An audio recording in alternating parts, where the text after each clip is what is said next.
ভিডিওর আলোচনার বিষয় হলো আদরিণী গল্পের যে শেষ দুটো পরিচ্ছেদ আছে সেই শেষ দুটি পরিচ্ছেদ অর্থাৎ ষষ্ঠ এবং সপ্তম পরিচ্ছেদ। এই আদরিণী গল্পে মোট 7টি পরিচ্ছেদের মধ্যে প্রথম পরিচ্ছেদ, দ্বিতীয় পরিচ্ছেদ, তৃতীয় পরিচ্ছেদ এবং চতুর্থ এবং পঞ্চম পরিচ্ছেদ এবং ষষ্ঠ পরিচ্ছেদ, এই পরিচ্ছেদের প্রত্যেকটার ভিডিও আমাদের এই চ্যানেলে আপলোড করা আছে। যদি তোমাদের মনে হয় যে আগের ভিডিওগুলো অর্থাৎ এই যে আগের যে পরিচ্ছেদ সেই পরিচ্ছেদের ভিডিওগুলো আমরা দেখব বা জানবো, তাহলে অবশ্যই ডেসক্রিপশনে লিঙ্ক দেওয়া আছে, সেখান থেকে তোমরা দেখে নিতে পারবে।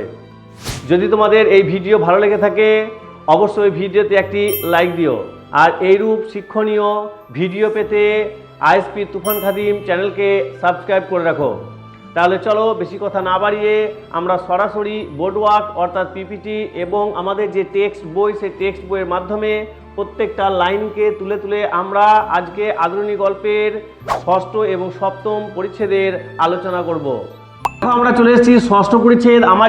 আমাদের যে টেক্সট বই, আমাদের যে বাংলা টেক্সট বই, সেই টেক্সট বইয়ের প্রভাত কুমার মুখোপাধ্যায় যে আদরিণী গল্পের যে ষষ্ঠ পরিচ্ছেদ সেই ষষ্ঠ পরিচ্ছেদ থেকে আমরা লাইন তুলে তুলে আমরা আলোচনা করব।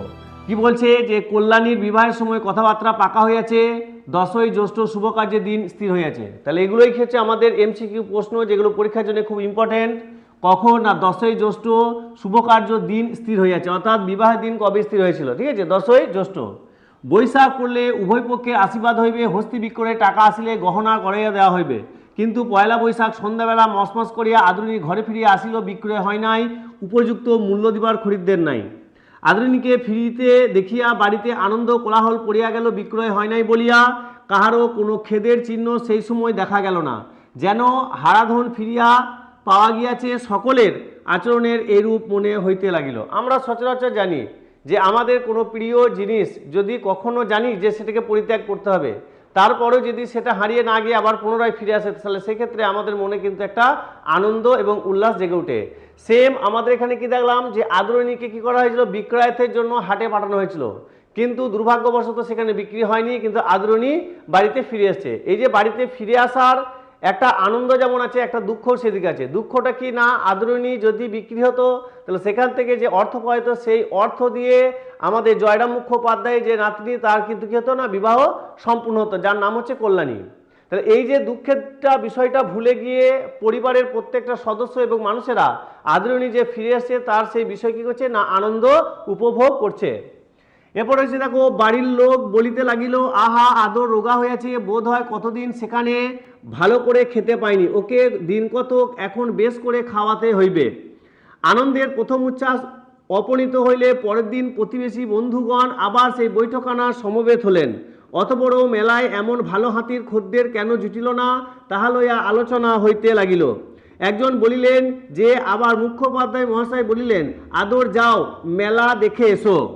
তাই বিক্রি হলো না। ইনি তো আর আজকালকার মুরগিখোর ব্রাহ্মণ নন, ওর মুখ দিয়ে ব্রহ্ম বাক্য বেরিয়েছে, সে কথা কি নিষ্ফল হবার যোগ্য আছে? কথায় বলে ব্রহ্ম বাক্য বেদ বাক্য। তাহলে এখান থেকে এই ষষ্ঠ পরিচ্ছেদের যে এইটুকু অংশ আমরা পড়লাম, এই অংশ থেকে আমরা কি জানতে পারলাম না, আমাদের আধুনিক গল্পে যে প্রধান চরিত্র, সেই প্রধান চরিত্র কি না, একজন ব্রাহ্মণ, এবং মুরগিখোর ব্রাহ্মণ নন, উনি একজন নিরামিষী ব্রাহ্মণ। তাই ব্রাহ্মণ বাক্য বেদ বাক্য, উনি যেহেতু বলেছিলেন যে যাও ঘুরে এসো মেলা দেখে এসো, তাই বিক্রি হয়নি, তাই আদরিণী আবার বাড়িতে ফিরে এসেছে। এটা বন্ধুদের মধ্যে একটা আলোচনা হচ্ছিল। বামুনহাটের মেলা ভাঙ্গিয়া সেখানে আরও 10 ক্রোশ উত্তরে রসুলগঞ্জে সপ্তাহব্যাপী আর এক মেলা হয়। সে সকল গো মহিষাদি বামুনহাটে বিক্রি হয় নাই, সেই সব রসুলগঞ্জে গিয়া জমে, সেখানে আদরিণীকে পাঠাইবার পরামর্শ হইল। তাহলে প্রথমে যে হাটে পাঠানো হয়েছিল সেইখানে বিক্রি হয়নি, পরবর্তীকালে আবার যে হাটে পাঠানো হলো তার নাম হচ্ছে বামুনহাট। তাহলে বামুনহাটে পাঠানোর পরামর্শ হলো। আজ আবার আদরিণী মেলায় যাইবে, আজ আর বৃদ্ধ তার কাছে গিয়া বিদায় সম্ভাষণ করিতে পারিলেন না, তাই তো দুঃখে রীতিমতো আহারাদির পর আদরিণী বাহির হইয়া গেল। কল্যাণী আসিয়া বলিল, দাদামশাই আদর যাইবার সময় কাঁদিতেছিল। মুখোপাধ্যায় শুয়েছিলেন, উঠিয়া বসিলেন, বলিলেন, কি বললি? কাঁদছিল? হ্যাঁ দাদামশাই। যাবার সময় তার চোখ দিয়ে টপ টপ করে জল পড়িতে লাগিল। বৃদ্ধ আবার ভূমিতে পড়িয়া দীর্ঘ নিঃশ্বাসের সহিত বলিতে লাগিলেন, জানতে পেরেছে রে ওরা অন্তর্যামী কিনা, ও বাড়িতে যে আর ফিরে আসবে না তা জানতে পেরেছে। নাতনি চলিয়া গেলে বৃদ্ধ শাস্ত্রু নয়নে আপন মনে বলিতে লাগিলেন, যাবার সময় আমি তোর সঙ্গে দেখা করলাম না, সে কি তোকে অনাদার করে? না মা, তা নয়, তুই তো অন্তর্যামী, তুই আমার মনের কথা বুঝতে পারিস নে। খুকির বিয়েটা হয়ে যাক, তারপর তুই যার ঘরে যাবি তাদের বাড়ি গিয়ে আমি তোকে দেখে আসবো। তোর জন্য সন্দেশ নিয়ে যাব, রসগোল্লা নিয়ে যাব, যতদিন বেঁচে থাকবো তোকে কি ভুলতে পারবো? মাঝে মাঝে গিয়ে তোকে দেখা করে আসবো, তুই মনে কোনো অভিমান করিস না। এখান থেকে যে পুরো যে গল্পকথনটা, এই গল্পকথনটা আমাদের জয়রাম মুখোপাধ্যায়ের মানসিক এবং মনে মনে কি বার্তা, অর্থাৎ কার প্রতি? আদরের প্রতি। আমরা দেখবে কখনো কখনো অভিমানপূর্বক, রাগপূর্বক, ভালোবাসাপূর্বক আমরা নিজেদের মধ্যে কী করে থাকি, অনেক অভিমান এবং রাগ এবং ভালোবাসাপূর্বক গল্প কথন, অনেক বাক্য, অনেক ধরনের আলোচনা আমরা করে থাকি। সেই রকমই আমরা দেখলাম যে আমাদের বৃদ্ধ জয়রাম কি করলেন, জয়রাম মুখোপাধ্যায় বা মুখার্জি, উনি আদরণীর প্রতি যে প্রেম, যে ভক্তি, সে ভালোবাসা, সেটা মনে মনে এইটুকু অংশের মধ্যে কিন্তু তিনি আলোচনা করলেন।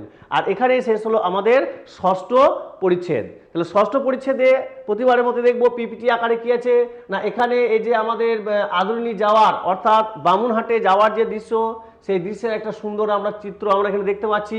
আর থাকছে একাধারে কি থাকছে না, কল্যাণীর বিবাহ। অর্থাৎ এই ষষ্ঠ পরিচ্ছেদটা একটা ট্র্যাজেডিক পরিচ্ছেদের আকার ধারণ করে। একদিকে থাকছে দুঃখ অর্থাৎ বিদায়, আর একদিকে থাকছে আনন্দ অর্থাৎ একদিকে আদরণীকে চিরতরে বিদায়, আর একদিকে থাকছে কল্যাণীর বিবাহ। তাহলে এই ছিল ষষ্ঠ পরিচ্ছেদ এবং ষষ্ঠ পরিচ্ছেদের বিষয়বস্তু। চলো আমরা দেখে নিই সপ্তম পরিচ্ছেদের শেষ অংশটুকু কি কি রয়েছে। দেখো তাহলে আমাদের চলে এসেছি সপ্তম পরিচ্ছেদ। দেখি সপ্তম পরিচ্ছেদে কি বলছে, পরদিন বিকালে, অর্থাৎ যেদিনকে বামুনহাটে পাঠানো হলো আদরণীকে তার পরদিন বিকালে একটি চাষি লোক একখানি পত্র আনিয়া মুখোপাধ্যায় মহাশয় হস্তে দিল। পত্র পাঠ করিয়া ব্রাহ্মণের মাথায় যেন বজ্রঘাত হইল। মধ্যম পুত্র লিখিয়াছে বাটির 7 ক্রোশ দূরে। কত দূরে? 7 ক্রোশ। আর আদরণীকে নিয়ে বামুনহাটে কে গিয়েছিল? মধ্যম পুত্র। মধ্যম পুত্র মানে কে? দ্বিতীয় পুত্র, তাই তো? কারণ আমরা জানি মুখার্জি মহাশয় অর্থাৎ জয়রাম মুখোপাধ্যায়ের টোটাল কতগুলো সন্তান ছিল? 3টে সন্তান ছিল, পুত্র সন্তান। তার মধ্যে যে মেজো, সেই মেজো গিয়েছিল বামুনহাটে আদরণীকে বিক্রি করতে। আর কত দূরে গিয়ে? প্রায় কম বেশি 7 ক্রোশ দূরে আসিয়া কল্ল বিকালে আদরণী অত্যন্ত পীড়িত হইয়া পড়েছে, অর্থাৎ অসুস্থ হয়ে পড়েছে। সে আর পথ চলিতে পারে না। রাস্তার পার্শ্বে একটা আম বাগানে শুইয়া পড়িয়াছে। কোন বাগানে শুয়ে পড়েছে? আম বাগানে। তাহার পেটে বোধ হয় কোনো বেদনা হয়েছে। সুরটি উঠায়া মাঝে মাঝে কাতর স্বরে আর্তনাদ করে উঠতেছে। মাহুত যথাবিদ্যা সমস্ত রাত্রি চিকিৎসা করিয়াছে, কিন্তু কোনো ফল হয় নাই। বোধ হয় আদরণী আর বাঁচিবে না। যদি মরিয়া যায় তবে তাহার শবদেহ প্রগঠিত করার জন্য নিকটে একটু জমি বন্দোবস্ত লইতে হবে। সুতরাং কর্তা মহাশয়ের অবিলম্বে আসা আবশ্যক। বাড়ির মধ্যে গিয়া উঠোনে পাগলের মতো পায়াচারি করতে করতে বৃদ্ধ বলিতে লাগিলেন, আমার গাড়ির বন্দোবস্ত করে দাও, আমি এক্ষুনি বেরুবো। আদরের অসুখ যন্ত্রণায় ছটফট করিতেছে, আমাকে না দেখতে পেলে সে সুস্থ হবে না। আমি আর দেরি করিতে পারিব না। তখনই ঘোড়ার গাড়ির বন্দোবস্ত করিতে লোক ছুটিল। বধূরা অনেক কষ্টে বৃদ্ধকে একটু দুগ্ধ পান করাইয়া সমর্থ হইলে রাত্রি 10টার সময়। কটার সময় বেরিয়েছিলেন? রাত্রি 10টার সময়। আর জয়রাম মুখোপাধ্যায় কি পান করেছিলেন? দুগ্ধ পান অর্থাৎ দুধ খেয়েছিলেন। গাড়ি ছাড়িল। জ্যেষ্ঠ পুত্র সঙ্গে গেলেন। পত্রবাহ সেই চাষি লোকটি কোচ বাক্সে বসিল। দেখো এখানে যে বিষয়টা বললাম সেই বিষয়ে দেখো একটা দুটো ছবি আমি তৈরি করেছি। এক হচ্ছে চিঠি। জয়রাম মুখোপাধ্যায় কাছে কি এসেছে না, একটা চিঠি এসেছে। চিঠি আসতে তার মাথার মধ্যে কি হয়েছে? বজ্রঘাত। মানে চিঠির যে বার্তা, চিঠির যে বক্তব্যটা তো সুবক্তব্য নয়, এটা একটা আদরণীর প্রায় মৃত্যুর একটা বার্তা।